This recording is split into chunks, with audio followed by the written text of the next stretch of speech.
and welcome to Buzz TV. I'm your host, Adrienne Houghton, and we have got an exciting show for you today. There's everything from restaurants and charities and galleries and something for everyone, really family favorites. So watch this space and find out more on Buzz TV.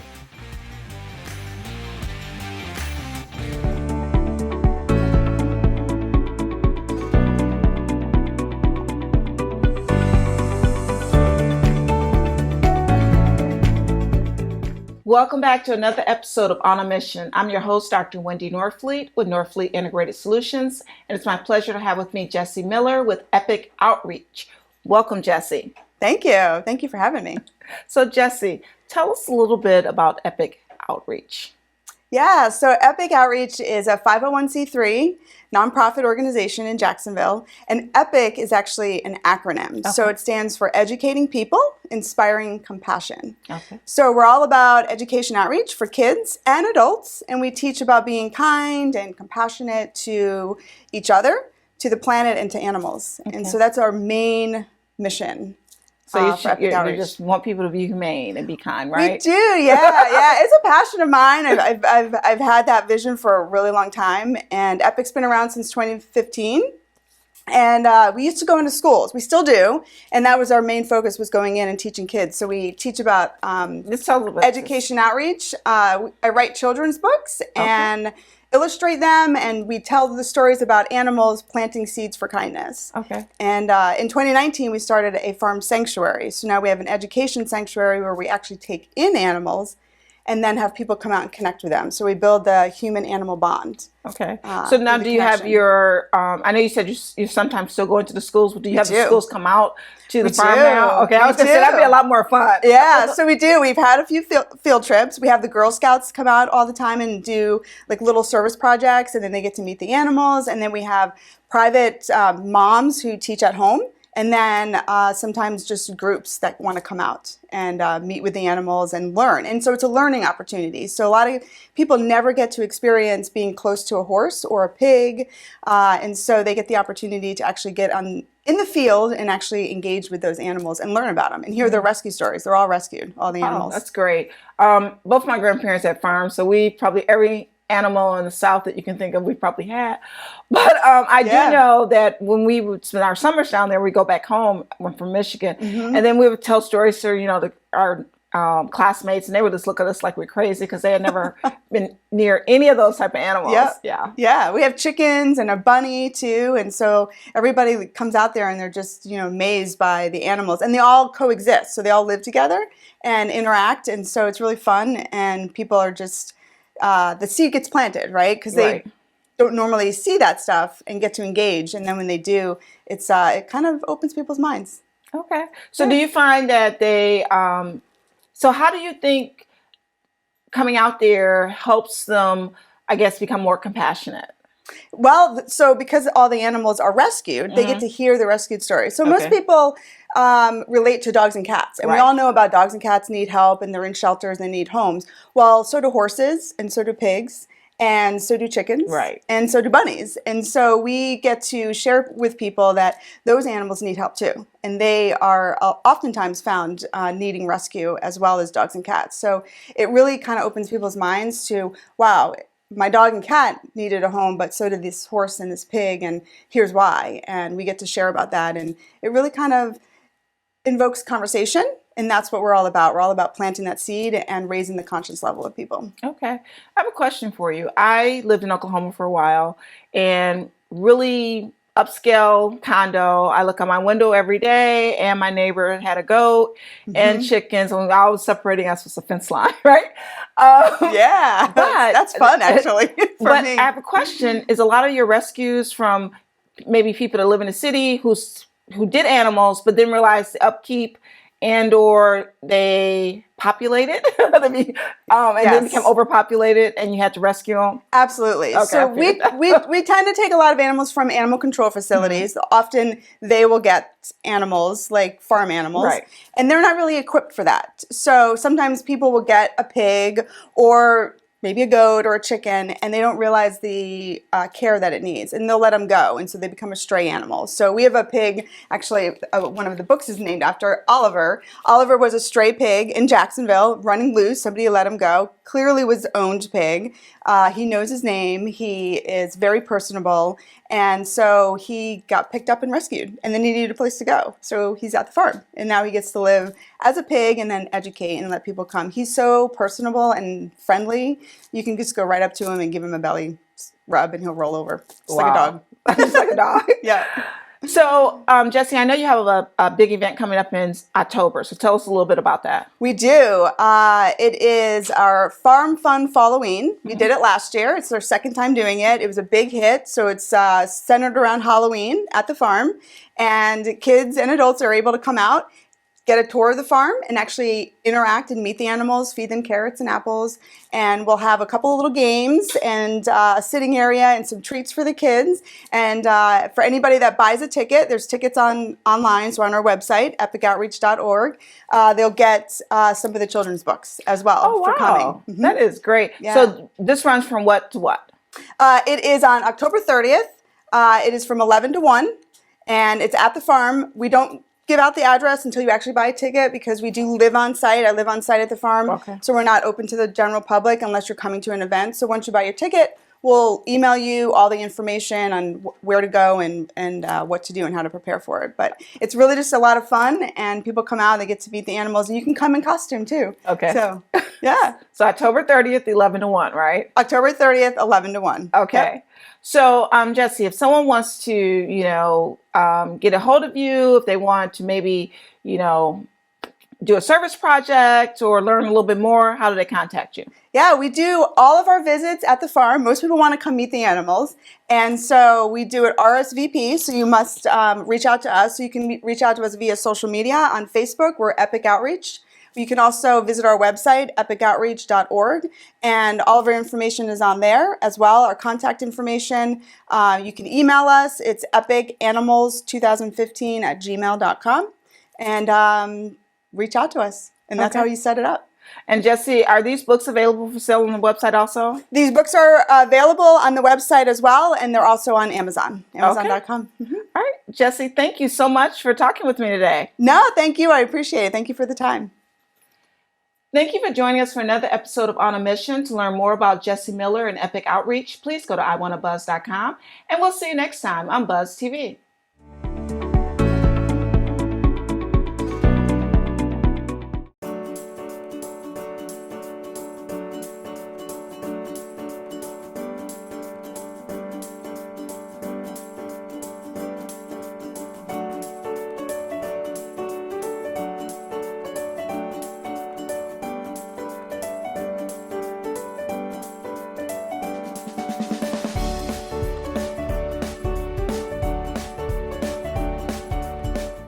Greetings and welcome to another edition of Caring for Seniors. I am your host, Adrienne Houghton. Each week I sit down with Dave Stieglitz, who is the president of Oasis Senior Advisors Jacksonville, and we discuss all aspects of senior living, from housing through to insurance and everything in between. Today we're delighted to welcome into the studio Kerry Johnson, who is the CEO and founder of Gomo Travel. Welcome, Kerry. Thank you, Adrienne. So tell me, what is Gomo Travel? Gomo Travel is an assisted travel company, so we really provide solutions for complex travel challenges that seniors may have, or really anybody with age or health restrictions. And Gomo, what does that mean? It's really a play on FOMO, which is an acronym, fear of missing out. And so when I started the business 2.5 years ago, FOMO was very popular, and we really didn't want seniors to miss out on life's pleasures either. So it was really a play on FOMO. We wanted them to go more and GOMO. So you want it to become just like one of those household words. Right, like Uber. If you're going to Uber to a restaurant, we wanted to think that you could GOMO grandpa to the family wedding or the reunion or graduation. What a fabulous idea. Now, Kerry works quite closely with Oasis. Yes. Tell me about that. Because of our ongoing relationship with many seniors, and sometimes transportation, if someone wants to get placed out of state or across the country, and that type of transportation, if they have needs, can be very difficult to find. So it's a wonderful niche that she fills. Now, you deal with a lot of dementia patients predominantly. Yeah, I would say with the pandemic and not a lot of leisure travel, probably 50 to 60% of our business is dementia related. So we can help that person with dementia travel long distances out of state on an airplane. We're with them from point A to point B, and so we really help them to travel with safety and comfort and dignity, most importantly.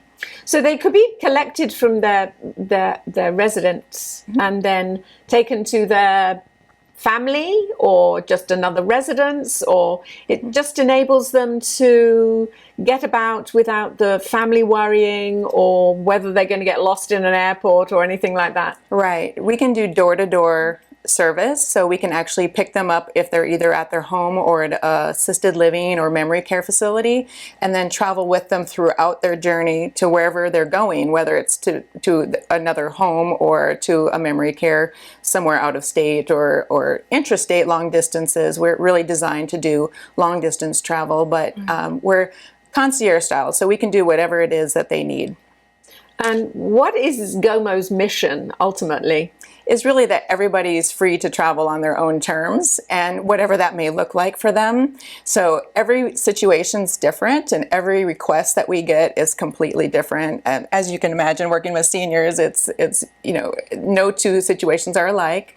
So it's really so that it enables them to be able to travel and live out their life to their fullest. Now, you didn't start off being a travel agent. No. So tell me a little bit about Kerry and how this all came about. Yeah, so I grew up in Minnesota, and I always like to throw that in because it's Minnesota nice. So I'm very proud of my heritage there in Minnesota. And I've been a registered nurse for 31 years. I was then in medical and surgical sales for about 20, and I realized I wanted to do something else with my life. So I went to Jacksonville University and got my executive MBA in 2015. Wanted to own a business, just really wasn't sure what it was. And then in 2017, 2 years later, I met my biological father. And when I met him, he had dementia. So he had the means to travel, but he couldn't safely travel alone. So this light bulb went off in my head, and I thought, I can help people to travel safely. I mean, it's really important that they still have that opportunity, and so we created the business around that. And how long have you had this business in place? Since 2019, so 2.5 years. And it just started when the pandemic hit. Right. So I had just gotten back from Honolulu, bringing a woman with dementia from Honolulu to here in Jacksonville to Ponte Vedra Beach. And when they had the shutdown and said no, unnecessary travel. And I had a pity party for about a week because I thought, I own a travel business. This is not good. But luckily I had been to the Mayo Clinic in Rochester, Minnesota, the mothership, and presented to their concierge services team in the fall of 2019 before the pandemic hit. So when the travel restrictions went into place, they started sending patients to me who needed help getting to Rochester. So we actually had tremendous growth in 2020, and we're very blessed and thankful for that partnership with Mayo Clinic. How fantastic. It's just the way it all worked out so smoothly. Yeah. Your vision, sorry, David. Yeah, but it's a neat dual purpose because you do it for pleasure, travel just for pleasure and fun and help people do that, but also there is a critical side on that of people that need the medical transportation to places like Mayo to get help there. But if someone lives here in Jacksonville and their mom falls up in New York and they say they can't live up there anymore, and how are we going to get mom? And that's a very difficult challenge sometimes for families to transport someone, if they can't get on an airplane. How are we going to get them, and how often do we have to stop, and all those kind of things. I've had families with some very, very challenging situations of moving a loved one for medical needs. You don't know you need it until you need it. Yes. And so our goal, and really the cover page of my business plan says the future of assisted travel. So we want to normalize assisted travel so that everybody knows who to call. So if you have a toothache, you go to a dentist. If you have a water leak, you call a plumber. But nobody knows who to call when they need travel assistance for complex challenges. Correct. And so we want to become that company. Right. You're not just keeping dementia people safe through an airport, but you take people with some, oxygen IVs, to injections, some significant medical. We don't do that. So that's the fine line there. So we're not air ambulance. So that would fall under that, where they actually are receiving medical treatments. Okay. So we are their travel guardians and their travel advocates. And so we're kind of in between somebody, just a lay person helping somebody to travel, and air ambulance. We're kind of in between. Okay. Go into that a little bit. So like a diabetic that needed help with an injection during the travel, can you do something like that? We can assist them, but we can't actually do the injection ourselves. So even though we have nurses on our staff, it's really for the peace of mind for the traveler that we're medically trained, and we can assess their situation and provide the best atmosphere for them to travel comfortably, but we're not performing nursing functions. Okay.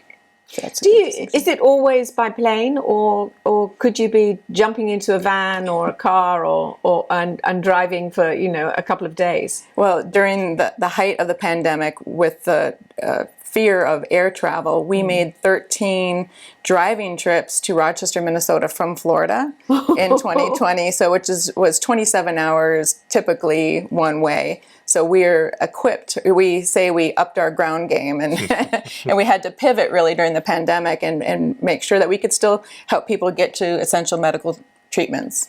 So, I mean, that involves obviously booking hotels and things like this on the way.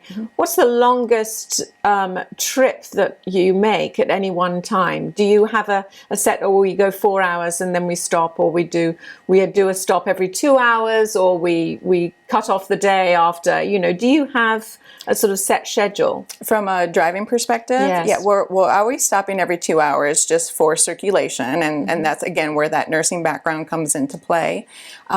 But then for any long distances, we may have 2 travel companions that can trade off driving and that scenario. So it's really it's whatever is needed, whatever the situation brings is how we case by case basis. Absolutely.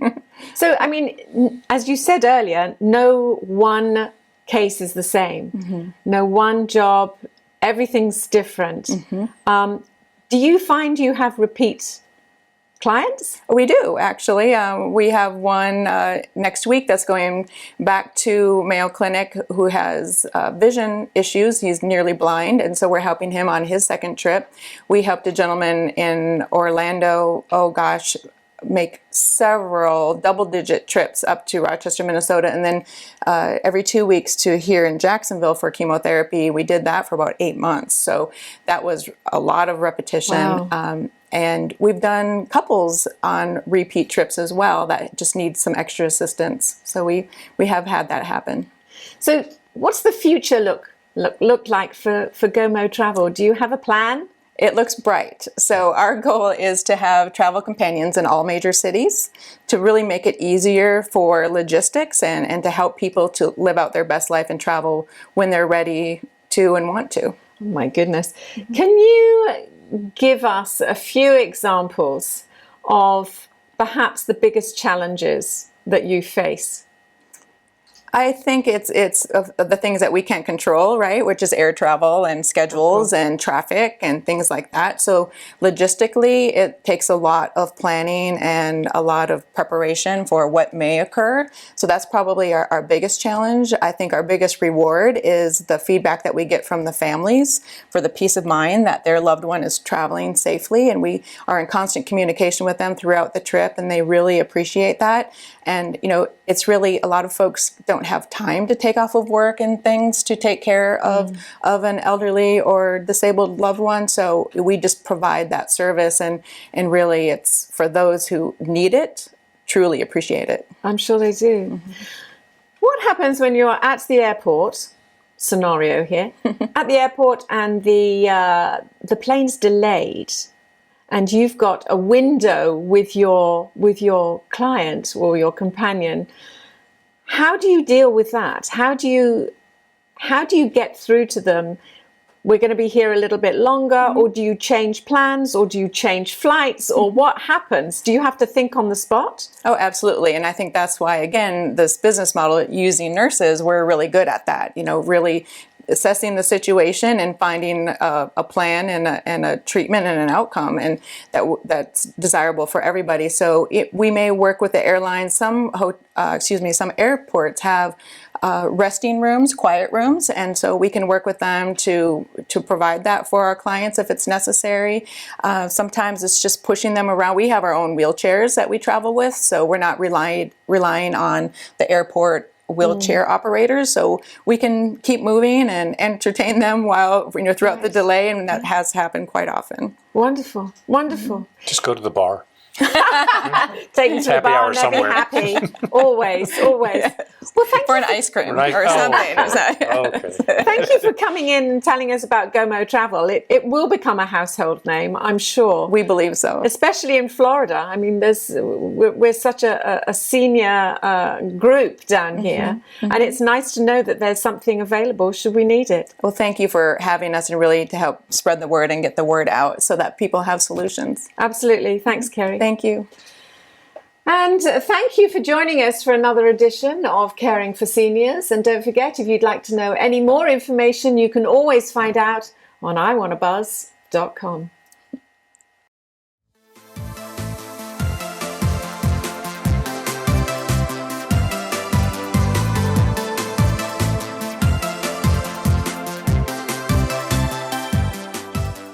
Greetings and welcome to Buzzworthy Businesses. I am your host, Adrienne Houghton.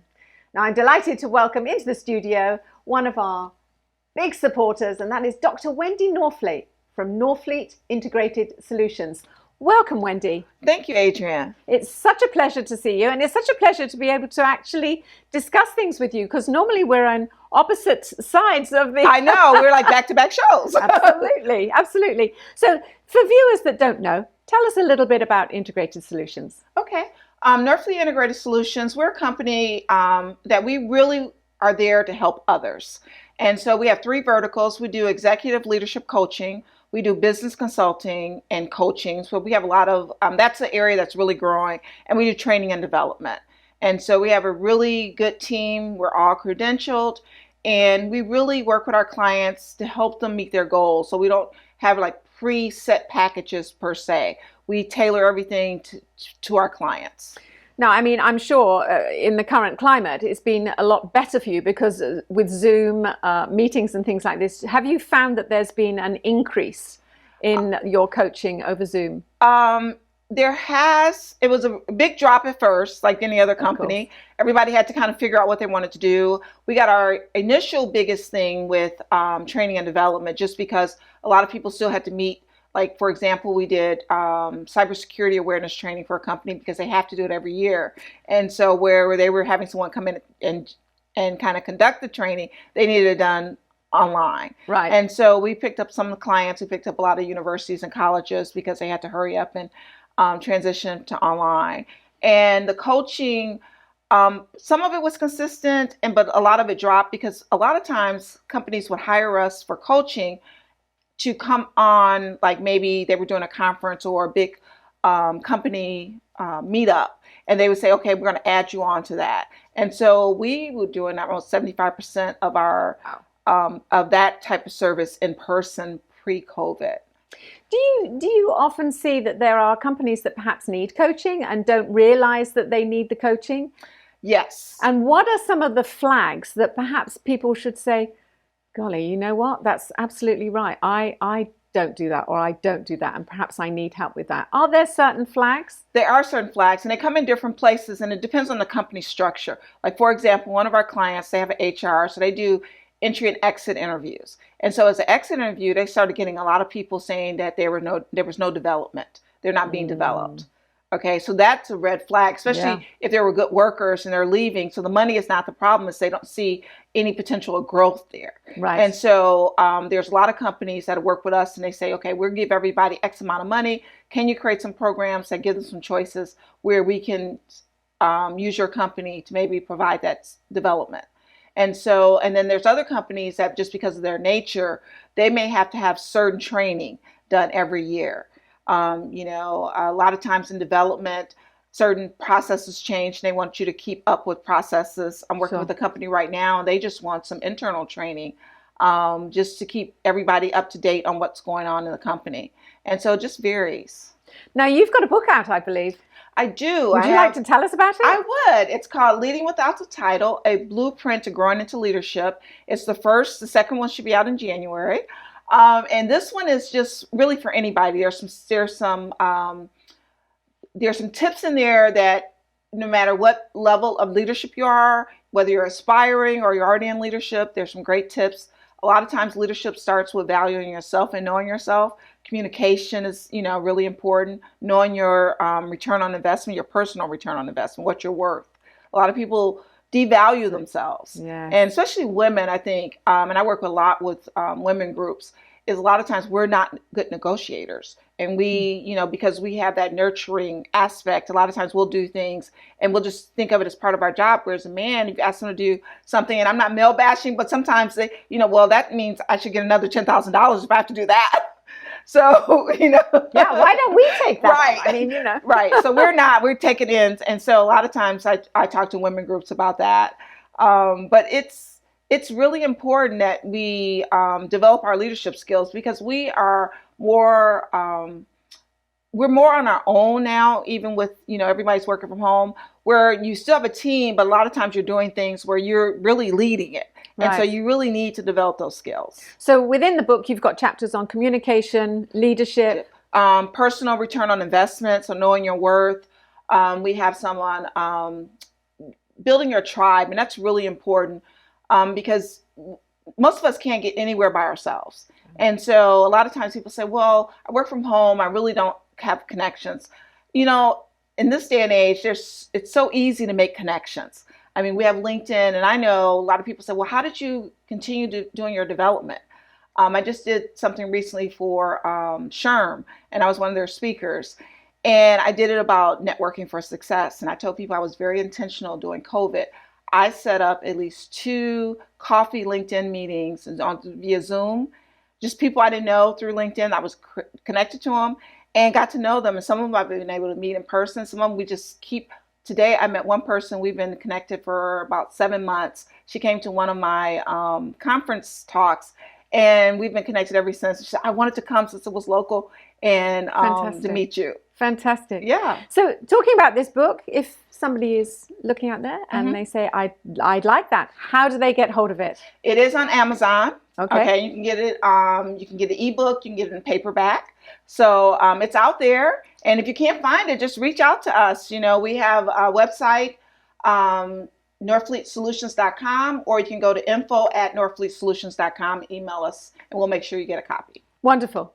Thank you for coming in to discussing your book and your business coaching. Thank you so much, Adrienne.